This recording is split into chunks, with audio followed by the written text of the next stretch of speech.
My name is Sylvia, and I'm a 38-year-old housewife working part-time. My daughter, Melody, graduated from college last year and has moved out, so now I live with my 50-year-old husband, Victor. With Melody's departure, I find I have a bit more time on my hands these days. Victor and I met on a blind date and clicked immediately. Our relationship progressed quickly, and we were married not long after. We were soon blessed with a daughter. Even though it was my first experience with parenting, I was determined to give it my all. I left my job to become a full-time stay-at-home mom, handling all the housework and childcare on my own. Victor, however, wasn't supportive. When he finished work early, he would go out drinking, and on his days off, he preferred to entertain himself elsewhere. If he wasn't out, he'd simply lounge around in his room. His attitude was dismissive, as if housewives had an easy life and enjoyed living without contributing. His outdated perspective on my role often left me frustrated. I've considered divorce, of course, but I hesitated. I didn't want to end our marriage just because he was uncooperative and had a sharp tongue. I decided it would be better for my daughter if both parents stayed together, so I adjusted my perspective. I resolved to raise her on my own terms, relying on my husband only for his paycheck. This approach worked for a while, but things took a turn when my daughter started middle school. My husband began siphoning money from our household funds, claiming it was for company expenses or business entertainment. This resulted in considerable financial strain on the family. To help alleviate the pressure, I took on a part-time job. Despite my efforts, my husband continued to complain about everything. He belittled my work, dismissing it as insignificant because I was just a part-timer, and implied that any work a woman did was inherently easy. His lack of respect for women in general was clear, though I maintained a facade of compliance while silently planning to get my revenge. One cold winter night, the house phone rang. I answered to find it was my uncle on the other end. My mother's brother called to tell me that she had been rushed to the hospital by ambulance and was in critical condition. He gave me the name of the hospital, and I quickly prepared to leave. I woke up my husband, urging him to get the car ready so we could drive there. Since my father passed away a few years ago, my mother had been living alone. My father had been a strong, dependable man, and I cherished the memories of my mother smiling beside him. Even after his death, it felt like he was still there in spirit, watching over her.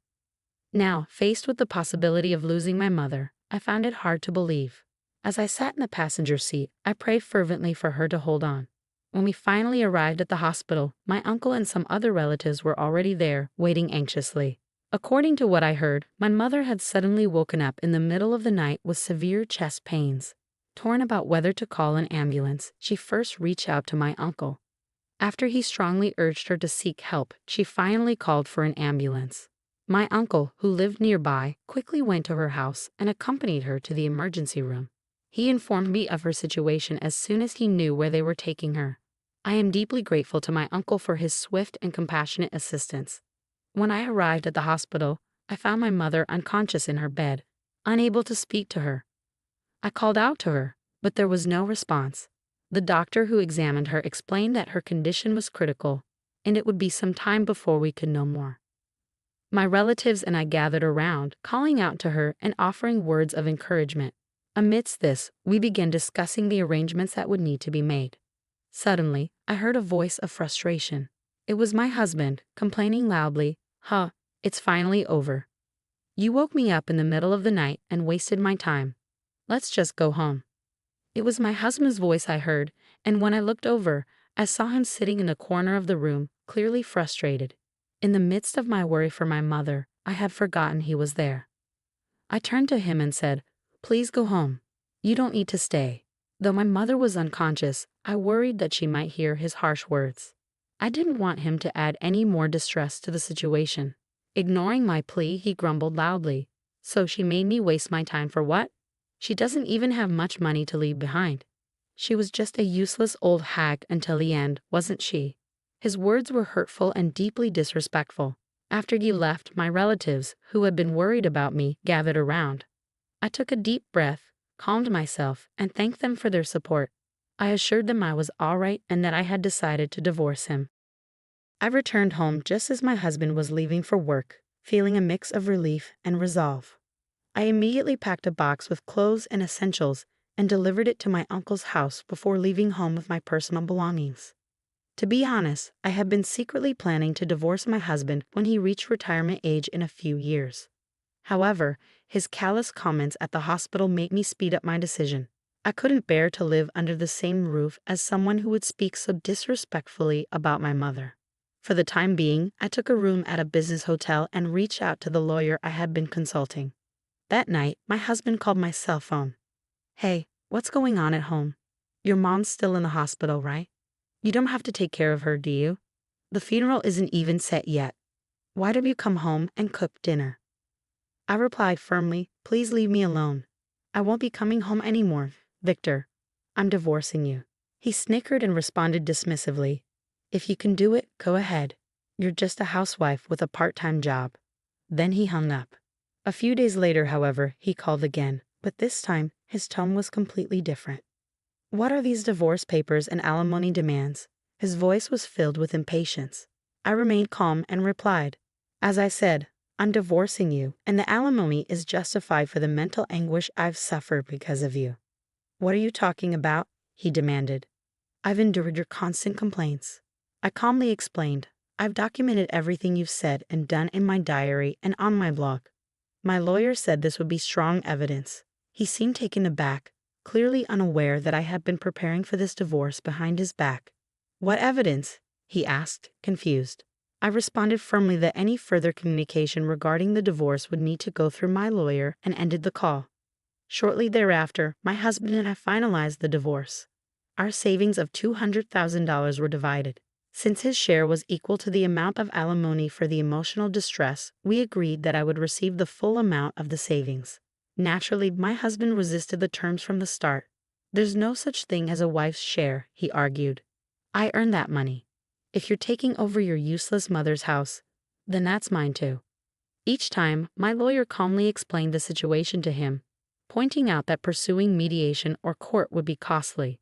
By emphasizing the potential legal fees, my lawyer managed to quiet my husband's objections. When everything was finally settled, my ex-husband bitterly complained, "You took all my money. How could you?" My lawyer looked at me with a pained expression and voiced his concerns about my well-being, though his words offered no comfort. To me, my ex's complaints felt like the desperate cries of a defeated man. Less than 2 months after the divorce was finalized, my mother passed away. I organized her funeral with the help of my relatives. Shortly after, I received a call from my uncle and his wife. They wanted to see me as soon as possible. I felt a bit nervous as I arrived at the restaurant to meet my uncle and his wife. Once seated, my uncle wasted no time getting straight to the point. "I received a call from Victor asking to borrow money," he began.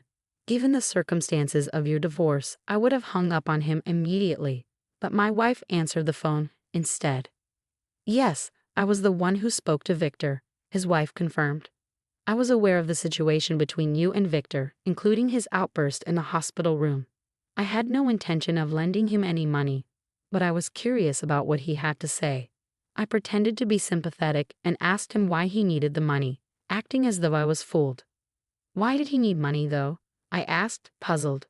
My uncle explained, "Even though you got the couple's savings after the divorce, Victor still had a job and should have been earning enough. However, he's been gambling away his paycheck. When he ran short, he started borrowing from consumer credit companies. Naturally, he ran out of money, and his salary was being garnished. When his boss found out, he was let go. Victor took early retirement?" I said, astonished. "What a mess. But didn't he receive severance pay even though he retired early?" My uncle nodded.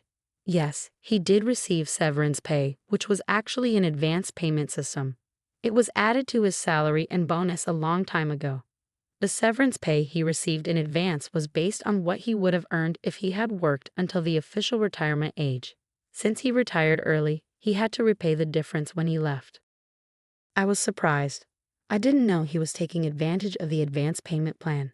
I vaguely remember that he stopped showing me his pay stubs at some point. I'm sure that's when he started using that system. My uncle's wife added, "So after I listened to Victor, I told him, 'Oh my gosh, let me talk to my husband about this.' And then I hung up. It was quite entertaining." Later, I discovered that my ex-husband hadn't only called my uncle, but had reached out to all my relatives, asking them for money. How could any of my relatives lend him money? I thought. Even those who attended the wake and farewell ceremony knew about his outbursts in the hospital. I have no sympathy for my ex-husband. I guess he's run out of people to turn to. One day, I received a call from an unknown number. When I answered, I heard my ex-husband's voice, a voice that sounded different from when we were married. It gave me goosebumps. "Hey, it's been a while. How's everything?" he asked. I replied, "I went to your mom's house recently. They're doing construction. Are you planning to live in it after the renovation?" "No," I said. "I'm renting it out. To be honest, I would have lived there myself. But since my ex-husband knew the location, I thought it might be dangerous, so I decided against it." I wasn't about to give him the full backstory. "Where are you living now?" he asked. "I'd never tell you. Well, it's a condo with a concierge at the entrance, so you can't just walk in," I replied. "A condo?" My ex-husband sounded stunned. It was no wonder. I had inherited a fortune from my mother that far exceeded the alimony I received. The story dates back to when my father passed away a few years ago. He was a tax accountant, and during his illness, he had asked a colleague in his profession to handle my mother and my inheritance. I had been concerned about my ex-husband's money management skills even before my father's death. To protect my inheritance, I had offered to disinherit my mother and claim my father's large estate without my ex-husband's knowledge. When my ex-husband inquired about my father's inheritance, I lied, telling him that it was negative due to the mortgage on the house and that I had renounced it. He seemed easily convinced and stopped asking about it. Now, having inherited everything from my mother, my assets were secure from him due to our divorce. My mother was a modest woman who preferred high-quality, simple clothing that lasted. I believe my ex-husband assumed she was poor and had no idea about my financial situation or my plans. I had no intention of informing him. He continued, "If you can afford a condo, why don't you lend me some money? After all, Sylvia, we even had a child together." I replied firmly, "The only thing I'm grateful for is that I met Melody. But that's all. You left me to raise her alone and always looked down on me. The time we spent together was unbearable. Do you really think I would help you?" He persisted, "Let's put the past behind us and get back together." "Absolutely not," I said. "Besides, you're a full-time employee, right? You must be earning well compared to a part-timer like me. And if you work for a few more years, you'll get a retirement bonus, won't you?" I said firmly, "If you're getting a retirement bonus, you better use it wisely." "Well then, goodbye." I finished my point and hung up, pretending not to know about his financial troubles. I felt ashamed of having been married to him and blocked his number to prevent any more calls. About 6 months later, my daughter Melody came to stay with me. As she admired my new place, which felt a bit too spacious for just one person, she said, "Mom, I love your new place. I wish I could live in a house like this someday." I replied, "Your place is nice too. You said you liked it." "That's true, but I can't afford a room like this with my salary," she admitted, taking a sip of her after-dinner coffee and smiling. Seeing her smile brought me a sense of peace. My ex-husband was rarely mentioned between us.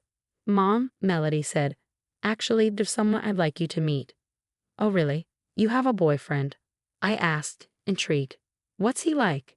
"Well, don't laugh," she said with a chuckle. "But he's a tax attorney." I laughed. "A tax attorney? How interesting." "There's more," Melody continued. "One day, I found a book on his bookshelf by the same author Grandpa used to read. I thought it was fate." I smiled warmly. What a lovely coincidence. Grandpa would be so pleased. Melody blushed slightly.